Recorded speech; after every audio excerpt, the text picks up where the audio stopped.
Sejam muito bem-vindos ao meu território. Eu sou o Guto Felipe e hoje eu vou falar com vocês de uma atualização que acabou de chegar para a nova GoPro 10. Se liga aí. Depois de atualizada, sua GoPro terá a versão firmware 1.16. Mas o que vem de novidade com ela? A câmera está com película nas telas, também tem um filtro ND na lente, mas isso é assunto para outro vídeo. Ao ligar sua GoPro, você baixa a tela de menu e um ícone de raio amarelo aparece no painel. Esse é a esquerda do vídeo. Clicando nele, abrem 3 novos modos: o Performance máxima de vídeo, bateria estendida e tripé ou câmera parada.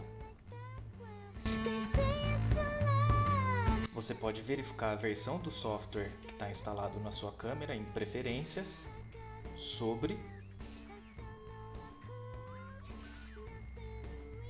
Câmera Info, e aí você vai ver a versão 1.16.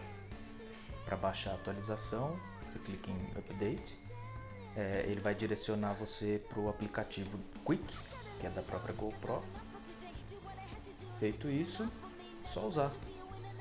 E se você precisar de ajuda com as configurações, deixa nos comentários aqui. Comenta também se você quiser ver algum teste mais específico aí de alguma coisa, um modo, uma lente, um filtro.